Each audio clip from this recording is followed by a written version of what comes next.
When my family begged me to write about my experiences as a refugee and an immigrant, I said okay, never realizing that it would open wounds of fear and sadness that I had kept hidden deep inside of me. But I knew I had to do it. I was born in Belgium, and when Hitler invaded us, we ran away while the bombs were coming down. I was only 2 years old at the time, and all I can remember from our escape out of Europe is the noise of the bombs falling from the airplanes. They haunted me for years. Our journey took us to France, where, with the help of 2 brave diplomats, we were finally able to leave Europe. While my mother's siblings immigrated to America, we, my mom, dad, and I, could not. Instead, with fake visas, we went to Brazil, and 4 years later, we were smuggled into Argentina, where we lived 8 years. Soon after we arrived to Argentina, when I was 6 years old, I was placed in a Catholic convent where I lived for 2 years. It was the first time since birth that I was away from my parents. I did not know the language, and I did not know why I was there.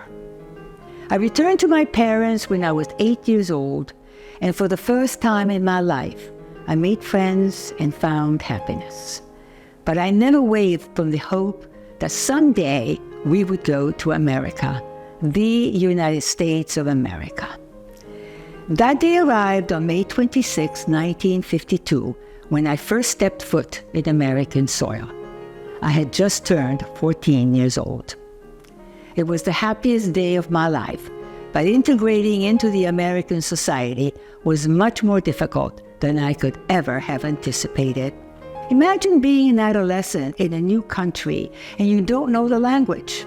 Imagine going to high school and asking your classmates to speak slower so you can look words up that you don't know. Imagine getting lost in the streets of Queens, where the same street number appears 4 times under street, avenue, road, and drive. Imagine that the boy you had a crush on finally notices you and talks to you, and you have no idea what he's saying. While the first part of my book tells about my journey from war to dictatorship to freedom, the second part is about an adolescent immigrant struggling in a new country, not knowing the language, having no friends, and trying to integrate into a new society.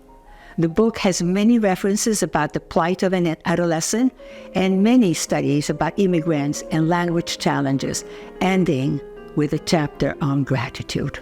That's what Beyond the Holocaust, an Immigrant's First Identity is about. You can get your copy of Beyond the Holocaust, an Immigrant's Search for Identity on most platforms, including Amazon. I hope the book will bring you a better understanding of the struggles of an adolescent immigrant.